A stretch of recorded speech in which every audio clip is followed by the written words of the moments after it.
Hello, my name is Keshwani. It's K-E-S-H-W-A-N-I, Keshwani. Excuse me, just for 1 second.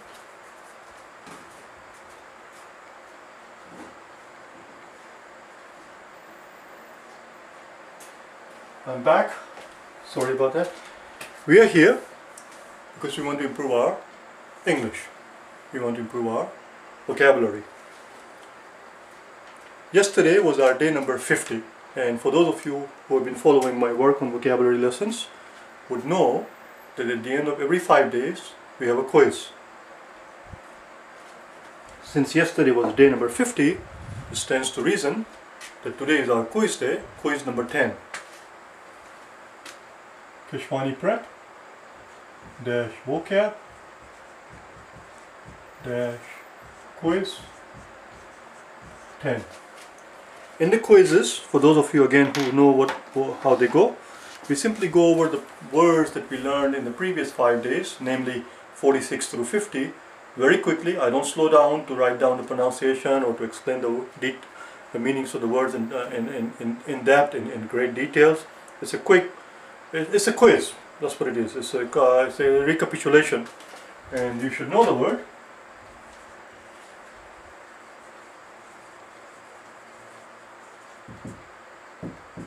Recapitulation. We learned this word long time ago.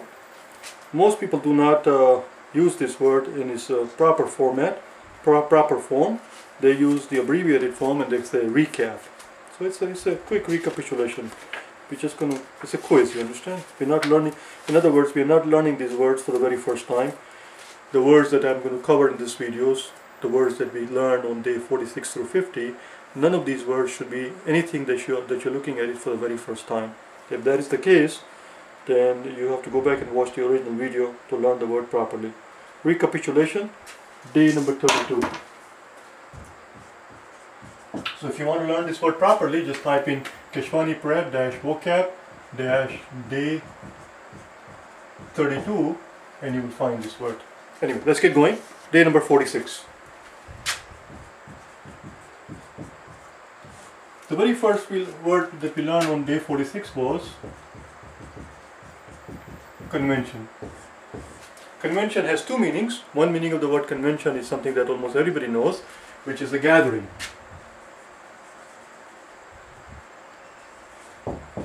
Or a meeting. Or a powwow, if you like. So one goes to a convention, one goes to a gathering, one goes to a meeting. That's one meaning of the word convention.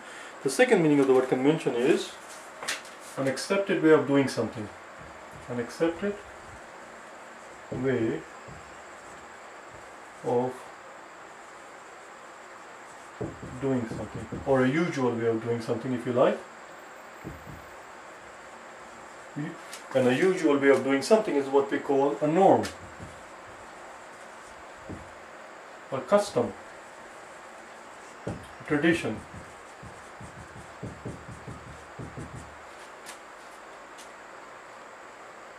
And finally, one more word that we learned on day number 45. The word was mores. On day 45, so that was in the previous 5 set, which we covered in quiz number 8, which was from day 41 through 45, or rather quiz number 9. Today is our quiz number 10. The word is mores. It doesn't have a singular. It's pronounced mores. Mores are customs, norms, traditions, traditional way of doing something. And the word was convention. Convention is a noun. If you were to turn this into an adjective, it becomes conventional, and that means traditional. Traditional. The next word that we learned on the same day, day number 46 was, so that was the first word we learned on day number 46. Next word we learned was orthodox. Orthodox also means a commonly accepted way of doing something, a customary way of doing something, a traditional way of doing something. Therefore, orthodox and conventions are synonym.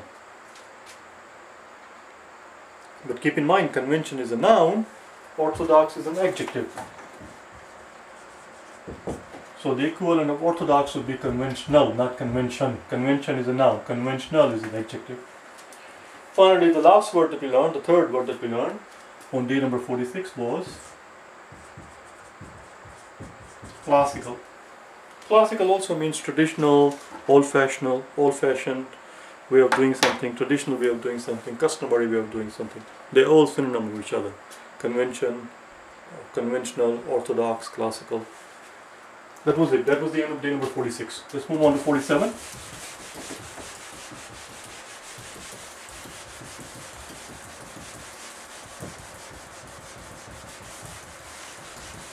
It does not want to erase properly today. I don't know why.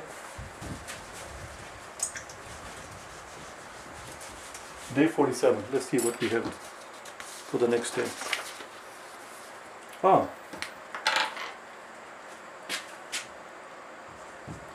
Very first word that we learned on day number 47 was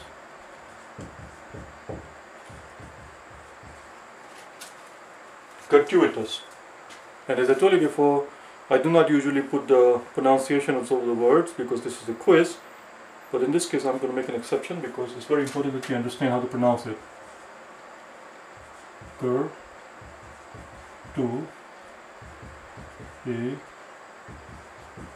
Gratuitous. Or, if you like, gratuitous. It has two accepted way of pronouncing it, gratuitous or gratuitous, which simply means something that is unnecessary, unwanted, unrequired, uncalled for.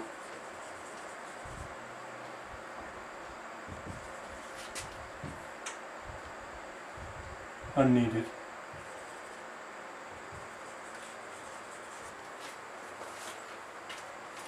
Unwarranted. Unwanted, unneeded, unrequired, unwarranted. Unwarranted.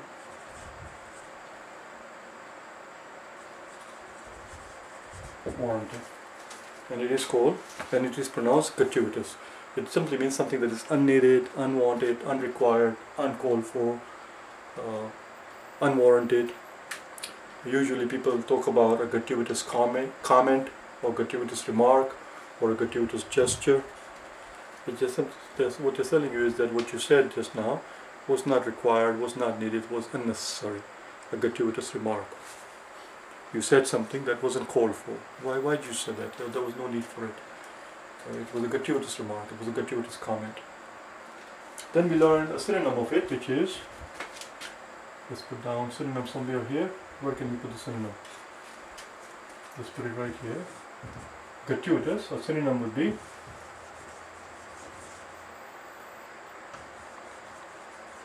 superfluous. Superfluous simply means beyond what is required, beyond what is sufficient. In other words, something that is unneeded, unwanted, unrequired, uncalled for, unwarranted, superfluous, gratuitous. The next word that we learned on day number 47 was a word that I covered just to make sure that you do not confuse that word, the next word, with this word. And the word was, I'm going to put it here so that we can compare this word to that word. And because we have the flair for the dramatics, let's put it in a different ink so we can emphasize it.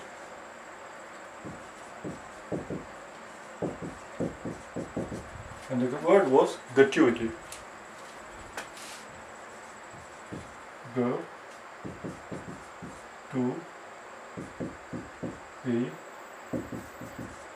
Or, if you like, gratuity.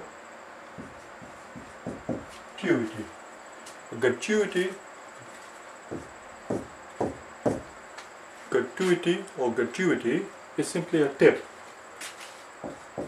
It's a tip. It's a bonus. It's an extra payment.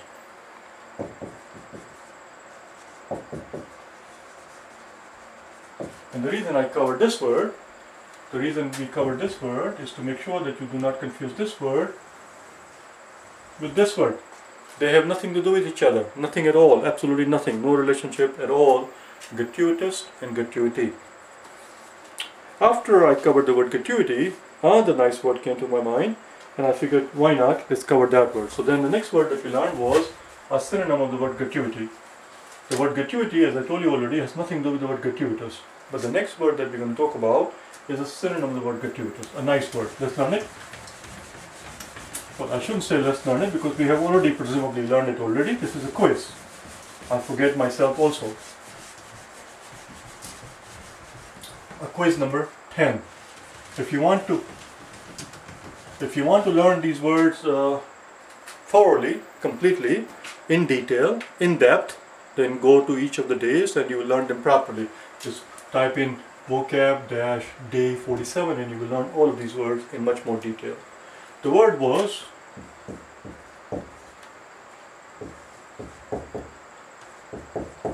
perquisite. What exactly is a perquisite?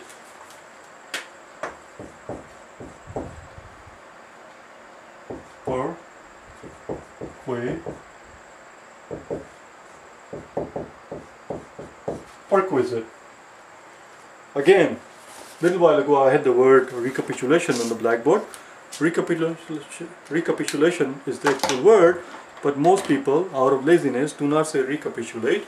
They abbreviate and they say recap. So everybody knows what recap means, but when you ask people what does recapitulate means, very few people will be able to answer the question. It's just recapitulate is the actual word from which we have the abbreviated form recap. The exact same thing is going on here. The exact same thing is going on here. A lot of the people do not know the word perquisite, but they do know what this word is.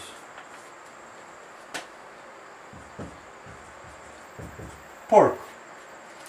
Strangely enough, when we abbreviate it here, Q becomes a K. And people talk about the perks of a job. Well, what are perks? Perks are perquisites. Perks are extra payments. They're bonuses. They're tip. These are synonyms. These two words are synonyms. Perquisites of your jobs, the perks of your jobs are things that are given to you by your employers above and beyond your regular salary. Some example of perquisites might be some extra, your vacation time. That's a perk. That's a perquisite. It's an extra payment in a sense. Maybe you're given an assigned parking with your name on it and nobody can park in that spot, and that spot is right next to the door. Oh, what an important place. That's a perquisite. That's a perk. It's a tip. It's a bonus. It's something that your employer is doing for you above and beyond what he or she is required to do, namely to give you salary. Above and beyond the normal salary is your tip, is your bonus. It's an extra payment. It's a perquisite. Perquisite and gratuity are synonym. One more time, perquisite is usually used in an abbreviated form as perks. People talk about the perks of the job. Very few of them actually realize that when they talk about the perks, the actual word that they're using is perquisites. For example, you may have a company car. Well, a company car is a perquisite. It's a perk. It's a perquisite. You get the idea. Day number 48.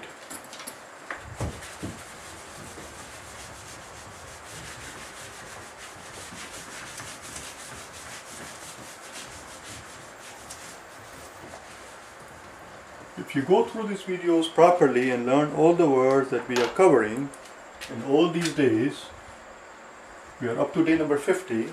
My intention is to go at least up to day 100, and if I manage that and if you learn all those words, you will improve your vocabulary quite a bit, and you will do an excellent job of preparing and learning the words that appear on the GRE, on the GMAT, on the SAT on a regular basis. These are not difficult words, these are not some esoteric word. These are words that every person who is going to college or is a college graduate should know. This is how you expand your vocabulary, little bit at a time, few words at a time. The word that I just used was esoteric. Esoteric simply means something that is understood by only few people, something that is of a special knowledge that outside this arena nobody else can understand. These are not words like that. These are not some words that you're only going to find in a certain aspect or a certain discipline. These are words that you're going to find in a normal reading, if depending on what you read, obviously. But anyway, enough said.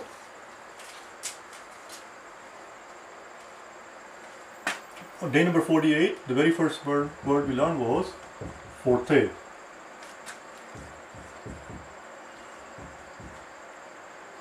A forte is your strong point.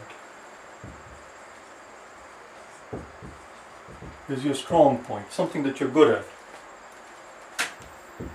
Something that you are good at. If someone tells you to do something and you really don't want to do that, or it really isn't my forte. Do you understand? Dancing is not my forte.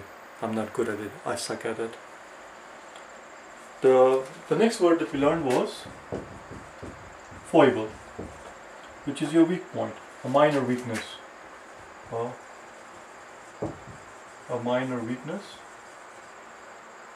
or a fault. It's nothing major, it's nothing big, it's not a big deal, it's just a small amusing fault. For example, an absent-mindedness of somebody might be described as that person's foible. Or your foible might be your inability, your inability to resist chocolates or sweets. That's your foible. That's your weak point. You can't resist it.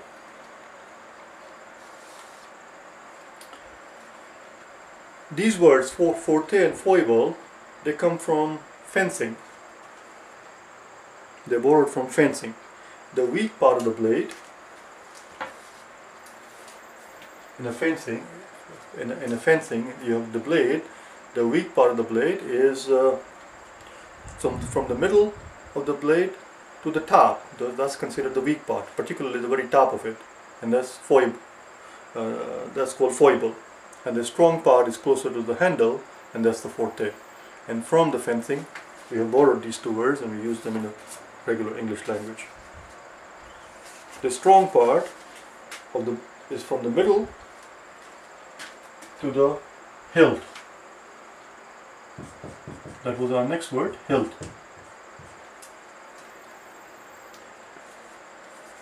What is the hilt? It's a noun, obviously. It's the handle.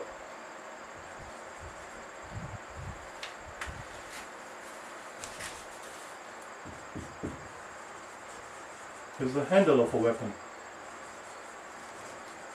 So one more time, the foible is the top half of the blade, and forte is the bottom half of the blade, the stronger part, and the part that starts in the middle of the blade until the very end of the blade where it reaches the handle. Therefore, from the middle to the hilt. From the middle to the handle, hilt. And then finally, on the same day, we learned this idiom.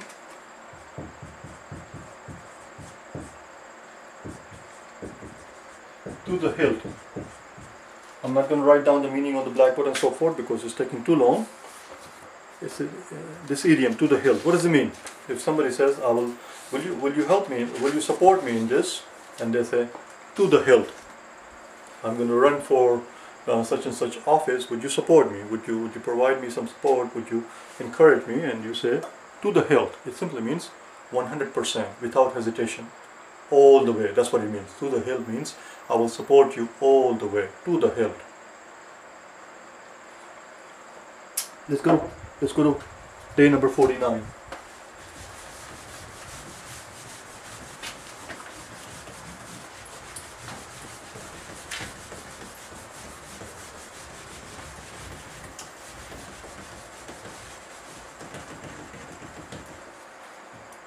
Day number 49.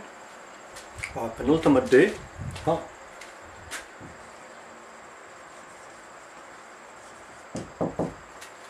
Penultimate. When did we learn it? I know we learned it because I use it all the time. It just means second to the last. Penultimate. Oh, day number 11. Penultimate simply means second to the last. So type in Keshwani prep -vocab day 11 day 11, and you will learn this word penultimate, second to the last. We are on the penultimate word. The very first word that we learned on day number 49 was a reprieve. What is a reprieve? A reprieve is a noun and a verb. It simply means a temporary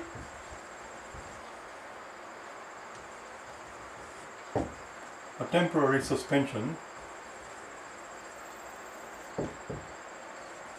of a punishment.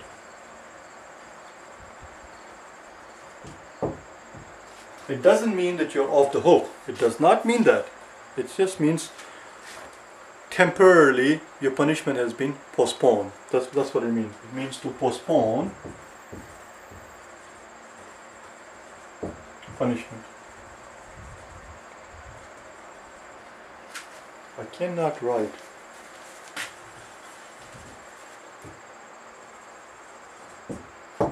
It means to postpone punishment, not take it away, not to remove the punishment. The punishment is still there. Perhaps somebody was going to be executed and the governor picks up the phone at the very last minute and he gives the person a reprieve. A reprieve maybe for a week or maybe for a month. Maybe they're waiting for something happens in the case and they're waiting for something new to come up. And the person has been given a reprieve even though the person was supposed to be executed this evening at midnight. It has been postponed. It is called a reprieve. Postponement of punishment. The next word that we learned was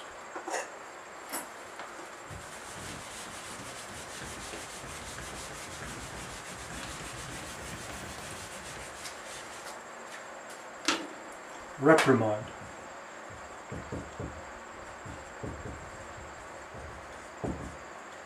Which is a word. What does it mean to reprimand? Reprimand means to scold someone, to rebuke someone, to censure someone, or to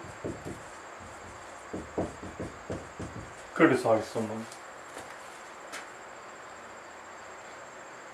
Don't confuse this word censure that I just wrote down, which is pronounced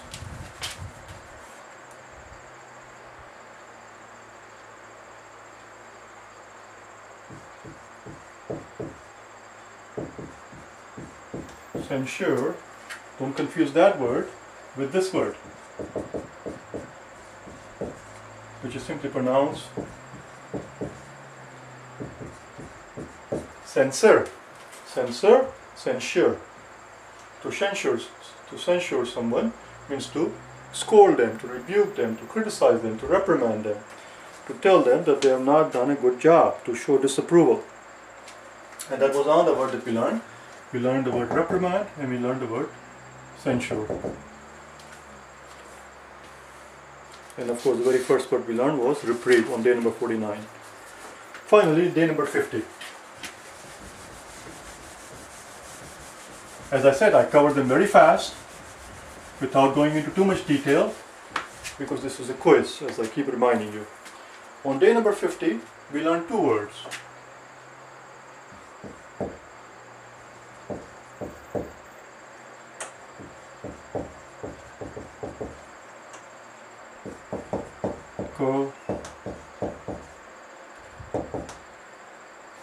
Corroborate,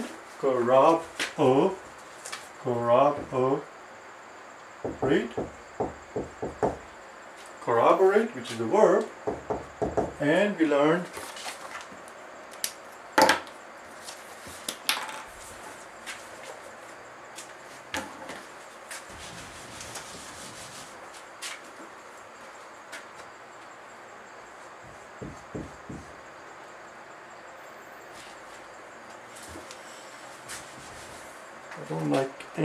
I don't like green because it's hard to read.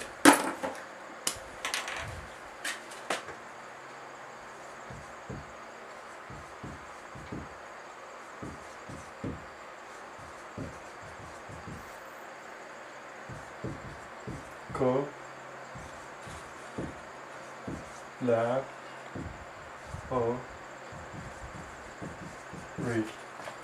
Which makes sense because it would have the sound of L in it. Where did I put the cap? It was only a second ago that I took it off. There we go.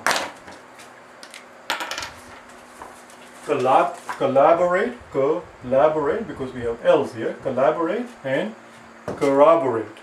Corroborate. What does it mean to corroborate? It means to verify something. To attest to something. To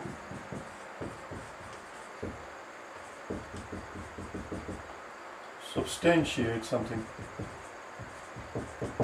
Or finally, to bear someone or something out.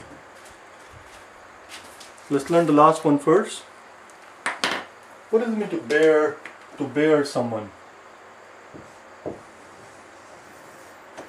To bear someone out means exactly what he said. It means to verify it, to attest to it. I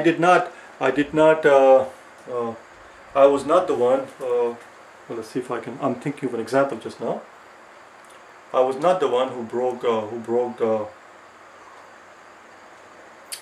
the jar. It was Michael. And if you don't believe me, you can ask Peter here. Peter was there when it happened. Peter saw that Michael broke it. It wasn't I. You can ask Peter. Peter will bear me out. Peter will bear me out. Peter will verify what I just said. Peter will corroborate my story. He would verify my story. He would attest to it. He will tell you that what I'm telling you is truth. He will substantiate what I'm telling you right now. He will substantiate my story. To bear someone out or to bear something out is to attest to his veracity. Oh, there's a good word. Okay.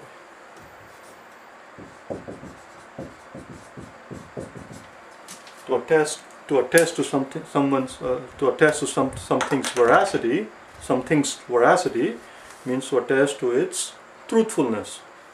The word was veracity. We did learn it. I remember it. We covered it. Oh, there you go. Day number 38. Veracity is the word,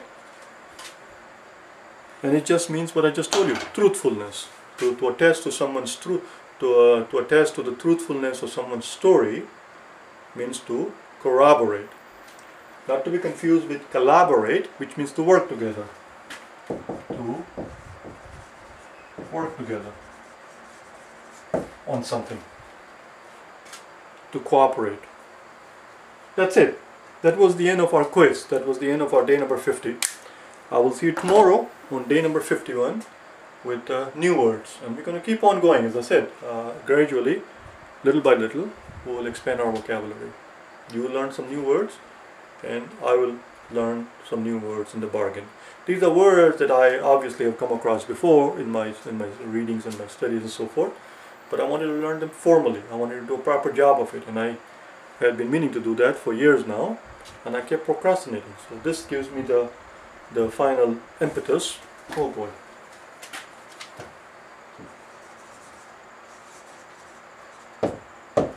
I don't know if you ever learned this word. Impetus is the word. I-M-P-E-T-U-S.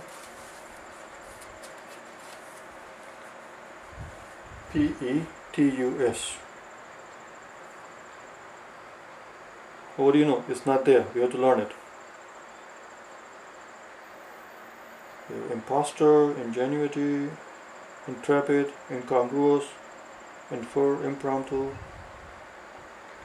inadvertent, incognito. It's not there. I'm going to put it in my list, and we'll cover this word in the future. Impetus means to give somebody the push that they need, to prod somebody. To prod, P-R-O-D, prod. Prod has two meanings. Literally, to prod means to, back in the old days, I'm digressing here big time now because we were done with our quiz.